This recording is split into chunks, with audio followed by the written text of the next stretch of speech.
ان سے پوچھے یہ کیا چاہتے ہیں مجھے؟ بہت ہو گیا، یہ اپنی نفرت میں میرے وجود کی دچیاں اڑا رہے ہیں۔ وہ روتے ہوئے چیخ رہی تھی اور سب خاموش تماشائی تھے۔ بہزاد نے آنکھیں بند کرتے ہوئے کھولی جبکہ صفیشہ کی آنکھیں سر ہوئی تھی۔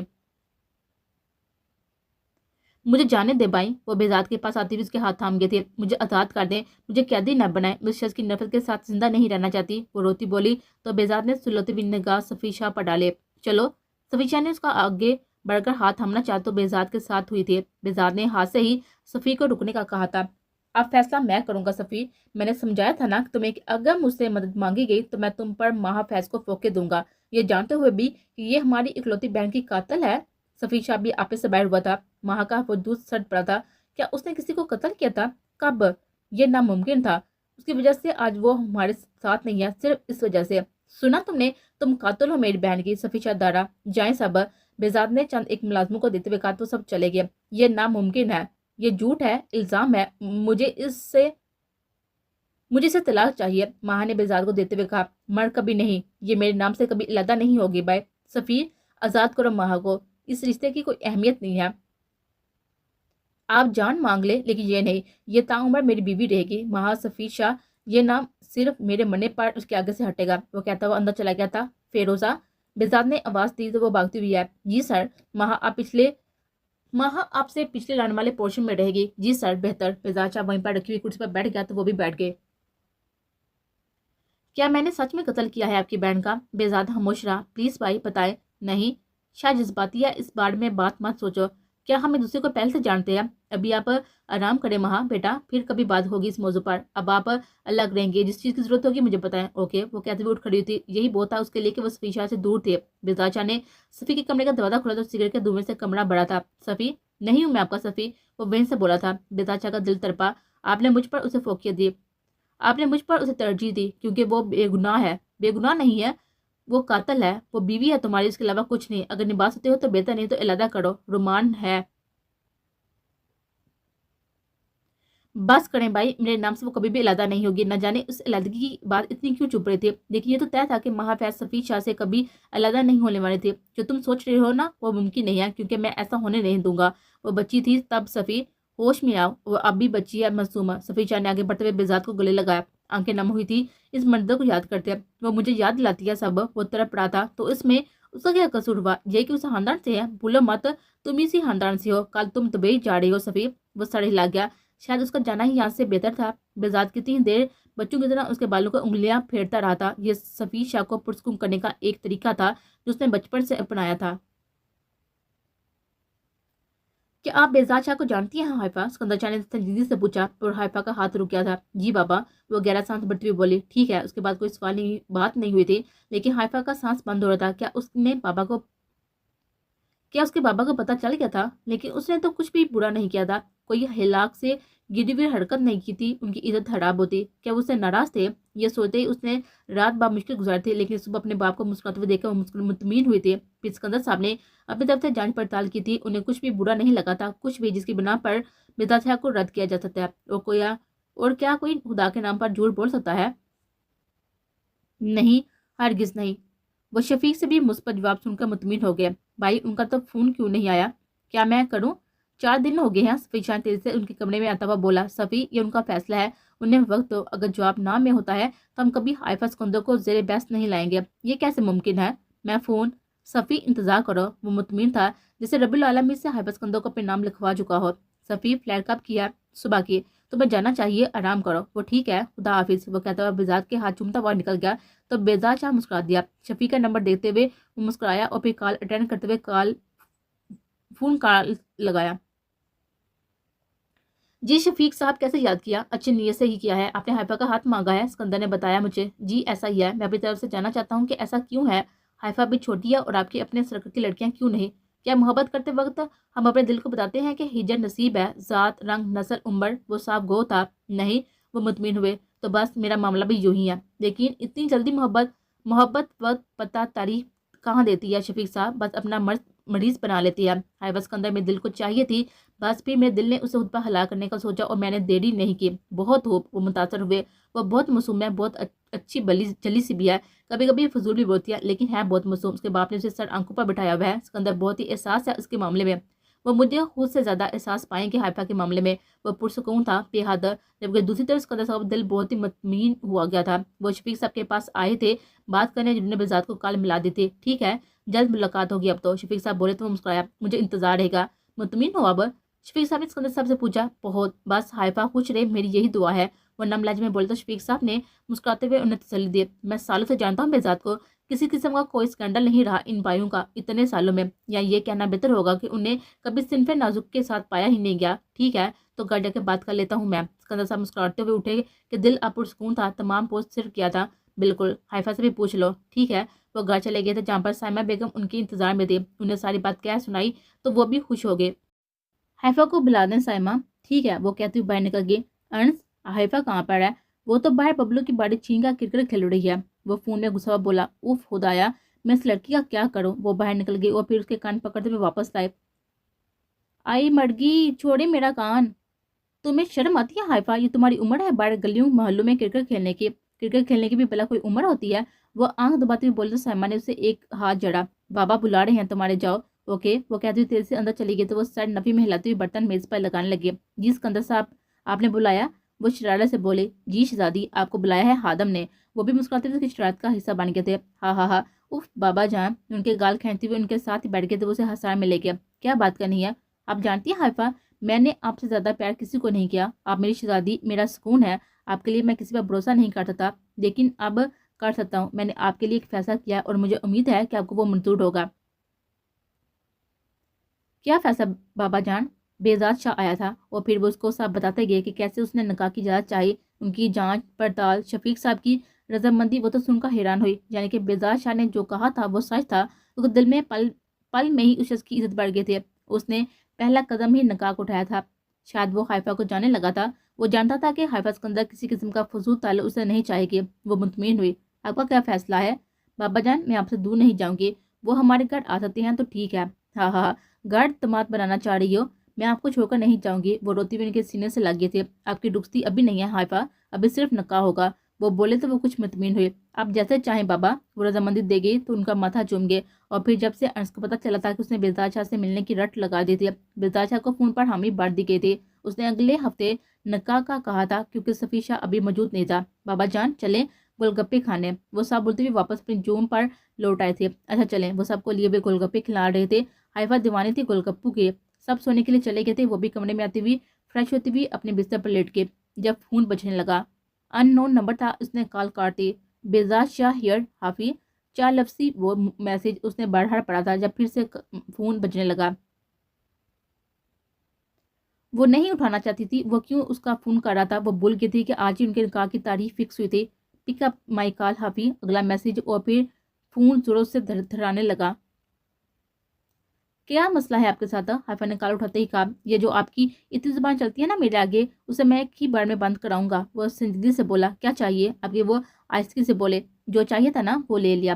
وہ دل فریبی سے بولا۔ آپ نے مجھے یہ بتانے کے لیے اتنی رات کو کال کیا اور میرا نمبر کہاں سے ملا آپ کو؟ وہ اٹھ کر بیٹھ گئے تھے۔ یہ کمر سے ہاتھ ذرا نیچے کریں، وہ بولا تو حائفہ نے فوراً ہاتھ نیچے کیا جو اس کے واقعی کمر پر رکھا تھا۔ اوف، وہ دل میں بولی۔ اوف بھی نہ کرے، وہ پھر سے بولا تو حائفہ نے فون کو گھوڑا۔ میں سامنے نہیں ہوں، فون کو مت گھوڑے۔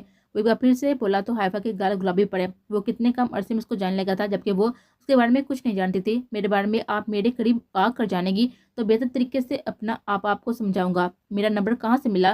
وہ سب باتوں کو نظر انداز کرتی ہوئی بولی، لیکن دل میں اس کی حاضر جوابی کی کاہل ہوئی تھی۔ اپنی ہونے والے منکوحہ کا نمبر ڈھونڈنا کون سا مشکل کام ہے؟ اب نکاح پر جو جوڑا پہنے کی نا وہ کل پہنچے گا آپ کی طرف، میں خود لوں گی۔ وہ تیزی سے بولی تو وہ مسکرایا۔ میری پسند کے بغیر تو آپ کچھ بھی نہیں پہن سکتی حافی، وہ بولا تو حائفہ خاموش ہوگی۔ میرا نام حائفہ ہے، میرے لیے آپ حافی ہیں، وہ بولا تو حائفہ کے گال پھر سے گلابی ہوئے تھے اور کال کاٹ دی، جبکہ دوسری طرف مسکرایا تھا۔